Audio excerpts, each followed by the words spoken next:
And now for our third and final panel, former successful ATI client companies to discuss their involvement with ATI and, more importantly, their successful companies.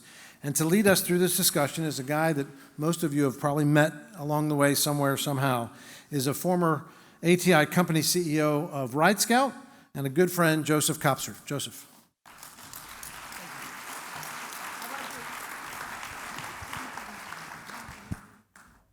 So I'd like to invite those companies to come up, Chris and Amy, wherever you are. Come on up and join Smaha. There you go. I don't know if this is on or if you can hear me, so I'll just talk loud. How about that? Imagine the tech guy being able to figure out the microphone.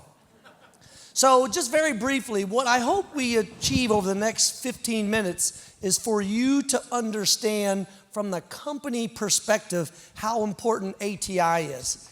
ATI, quite literally, as you've seen over the course of this evening, is in many ways sort of the North Star that has guided so many companies, spin-offs, people, and other entities that either started here with George Kosmetsky back in the day, or they themselves were inspired by it to be a part of it. And so not only is it a huge honor for me to be here today as a moderator of the companies panel, but I too was a company, and so I'll give you my origin story very briefly. So Craig Cummings, who you saw Craig earlier, my co-founder, he's now part of the directorship of Capital Factory. He and I had this idea when I was moving here 8 years ago, still with the United States Army, as a faculty member of the University of Texas. And I went and snuck into everything you all were doing, from business school opportunities to ATI to different events. And I'd be in the back row, and literally at one event, you know, Johnny Butler's up there talking in the front. There's a huge auditorium in McCombs, and I got this guy to my left, and I told him, I literally looked over and whispered, I said, I am so inspired by all this. I have this idea for a company. If I could only meet the right people and get into the right group. And he looks over and goes, I'm Kyle Cox. I think I can help. And he put out his hand, shook my hand, and then he got up and walked down to the front and started speaking in front of 300 people. And I'm like, holy shit, this is an awesome place. But it was not just Kyle Cox. It was when I got to meet Isaac and Pike Powers and Bob Metcalf. I'm not going to name drop because I'll leave someone out, Carol Thompson. I mean, there were so many people who helped us with this idea of creating a company to organize all the transportation in the world. Small task. But it was when I snuck in again to Johnny Butler's class, Creating Wealth or something like that. It was like 8 years ago. Free of tuition. Shh. You're going to get me in a lot of trouble. I said, I'm not going to do any homework.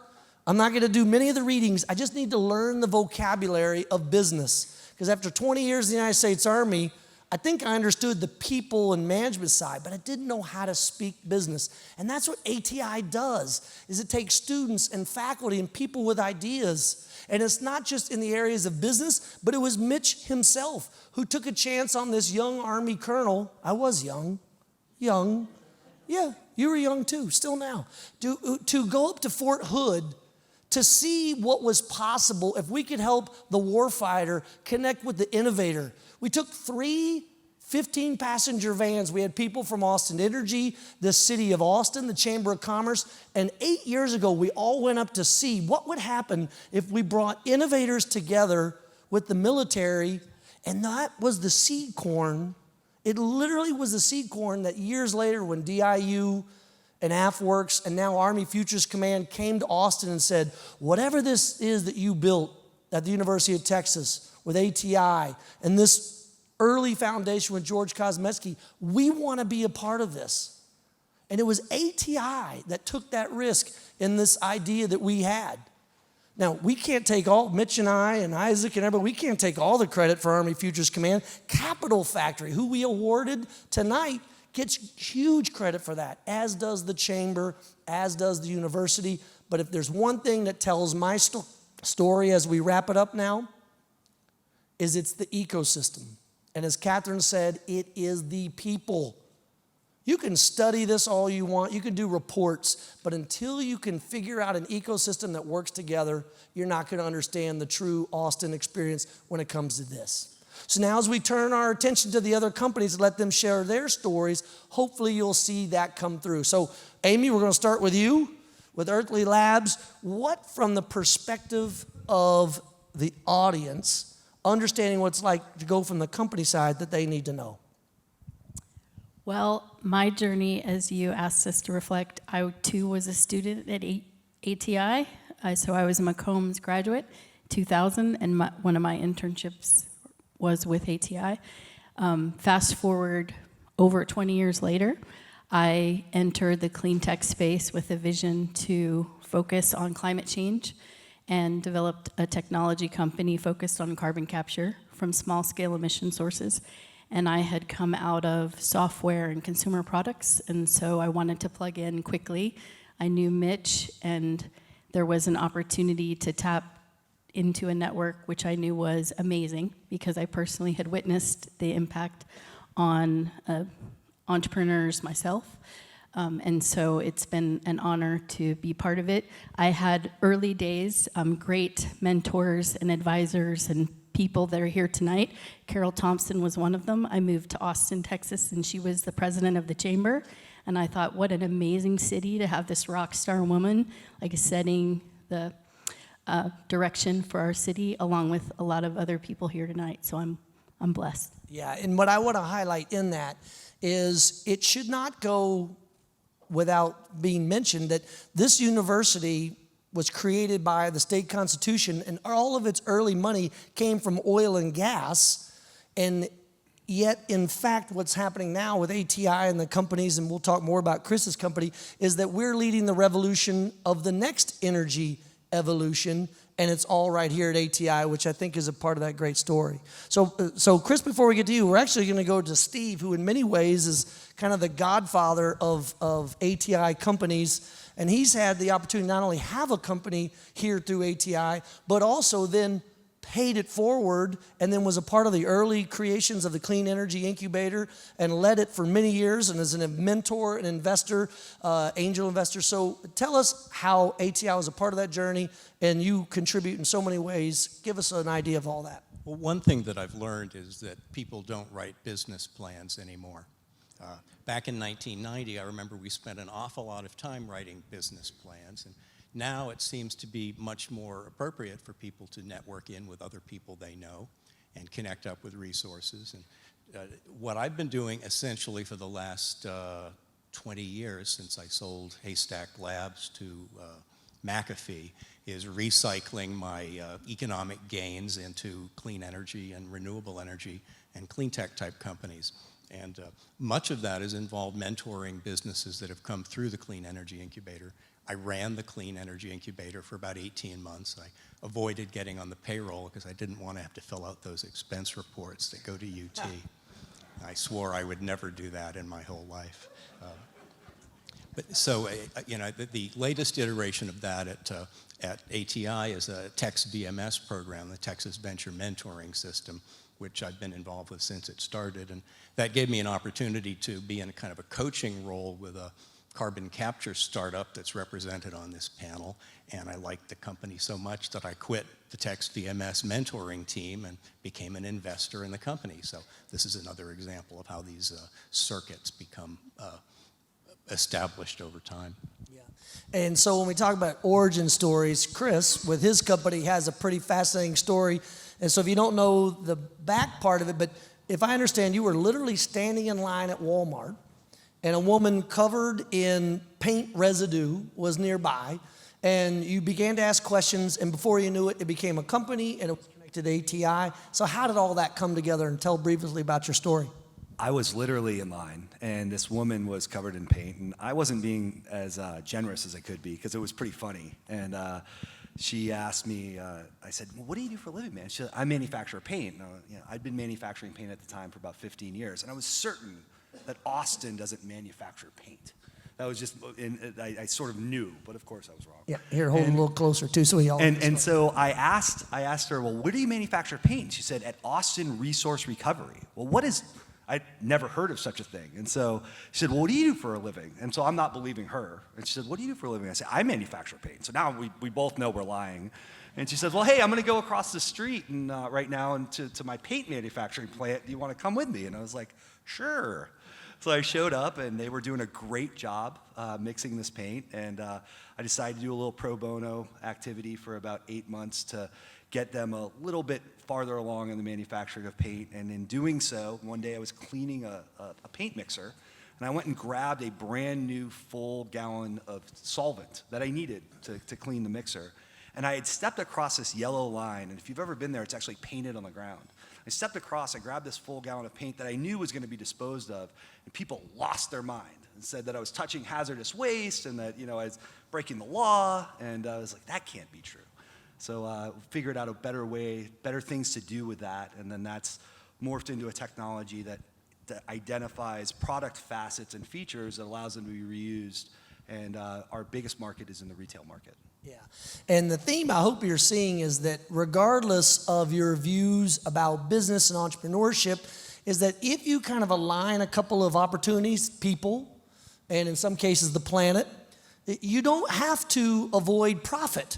You can actually do this in a way that makes money, and I think that's one of the neatest part about it. Now, so switching gears, and Lou, pun intended, switching gears, you and I met almost 7-8 years ago, because when we had all this military coming into Austin years ago to try to figure out how to be more innovative, the warfighters using technologies that are decades, if not almost a century old, especially when it comes to engines. So tell about your origin story and how you got in with ATI and how all that mixed in together, because you're doing some fascinating stuff.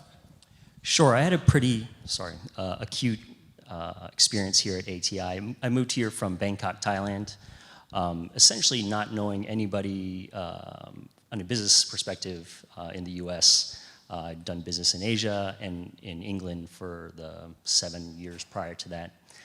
Met Mitch and had some great mentors in Steve and Kyle Cox, and mostly with Mitch Jacobson, and spent the next 3 years with the ATI. Mitch kind of exemplified everything that I thought that made Austin what it is, right? He's collaborative, he's optimistic about the future of the world, but also the future of my company. He knew everyone in town, and he looks good in t-shirt and jeans, that kind of stuff, right? So that's Austin. And when I had landed in Austin, Mitch was everything to us. He was, the network for anything we needed to do. If I needed a lawyer or an accountant or anyone else, Mitch knew them, and that was essentially what ATI was for us. It was a network that plugged us into everything else. So we moved here on the basis of a military contract to help these big convoy vehicles get better fuel efficiency. That work is continuing on today, but mostly on the corporate side with Caterpillar, who made those engines before. But we've also expanded outwards into other companies, Ford and internationally with Mahindra. So ATI was fundamental, not just here, our success here landing in Austin, but also the success of our company overall. So we're here at the 30th anniversary, and we've heard the founders panel. So for the last quick rapid fire question I have, take about a minute or less, but give advice, not necessarily to this crowd, but for those that are going to be a part of creating this for the next 30 years.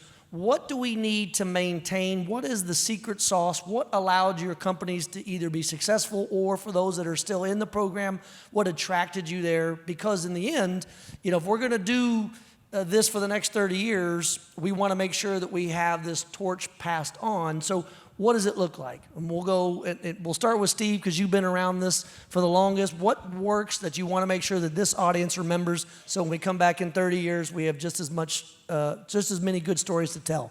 I think it's really important for founders to really want to do what they're doing. If they're doing it because they think it's cool, it's not going to last very long. If they think that what they're doing is important and that it's something they'll be able to talk to their next generations about, I think that'll get them through some of the tough nights. Yeah, I just want to add a personal note to that. If you don't believe in what you're doing, quit and do something else. When I was actually a faculty member, we were trying to figure out how to even let me into the program, because it was supposed to be just for students. And Isaac and Mitch and Kyle and everybody would scratch their head like, how do we even let Kopser in? And they would wire brush my business plan. And I did have a business plan. It wasn't more. But if I didn't love what we were doing with Ride Scout, there was no way we were going to be successful. But that, that hard work, that wire brushing that does occur has to be there, and you do have to love what you do. So couldn't agree more. All right, Chris, we'll go to you. What's got to be there for the next 30 years? Well, first of all, we have to sequester Mitch, so he has to stay for 30 years. So that's the first thing that we've got to do. Thank you, Mitch. The second thing is as I was walking through this crowd, I saw so many people that gave us so much time. And when you're starting out and you have this really great idea and you think it's a great idea and you think it has all the feathers that it needs to fly, and of course that's not actually true. And it's those meetings and it's those, and ATI was so instrumental in setting those up. And basically we're a human dartboard for really smart people to help us understand, use the term wire brush, to understand what about our business plan seemed to resonate and what things we need to work on more and more. And that takes an entire community. And so, certainly ATI serves an excellent role in being the connector to that community, but it's also incumbent upon all of you and all of us to continue to be the people that are going to give their time to doing that wire brushing, to throwing those darts. And I think that that's going to be a key factor in keeping the success going for another 30 years. Perfect. A lot of tough love. Lou, we'll go down to you. What for the next 30 years do we need to make sure we maintain? So I think that alongside the for-profit models of incubators like the Capital Factory, and I love the Capital Factory, I still have a desk there, but I think we really need to maintain the nonprofit versions like ATI. There's really as Mitch was saying in the videos, deep tech, the need for deep tech and solving fundamental issues that really doesn't necessarily fit the for-profit model because of investment horizons. So I think that nonprofits that sort of a bridge between the university research and the for-profit models, I think is a really important piece that needs to be maintained. Yeah, and I think it's important to go back to that founders panel. If you remember when you looked at the organizations they represented, it was not just the University of Texas, it was the City of Austin, and it was the Chamber of Commerce. And if you don't take the long view, you're right, quarterly profit reports are going to get in the way of that vision. So, Amy, take us home. I would, underscore what they said and just add the network that ATI has brought and the maintenance of that. I think because we're solving really hard problems. I can remember one of the early meetings I had with Mitch, and he was like, "You've got to talk to the head of sustainability for the City of Austin." I was like, "Oh, that's a great idea." And he's like tomorrow, and said almost 2 years later, she came to see our first prototype launch, and our customer won the, closed loop circular economy award last week or the week before at SBA. So I think they're really hard problems. They take a long time, but that network, whether it's the University of Texas or the City of Austin or Austin Energy or the students that work for me as interns that I was once, that network and building that and maintaining that is really critical for solving big problems. Yeah, and so we'll end on that point to echo Catherine's comments when she accepted the Johnny Butler Award, is that it really is about people. And if we keep the right people at the table, and it takes all of your time, and you've been so very generous, I've often said for years that people will be what they can see. People will be what they can see. And so whether you have the role models of Pike Powers or Carol Thompson, whatever you choose to hold on to, that is what's going to carry us into the next 30 years. And I can't end the University of Texas event without reminding us of the other statement, which is, what starts here changes the world, and these companies are perfect examples of that. So I want to thank everyone at ATI for the past 30 years, and we look forward to being part of the next 30 years.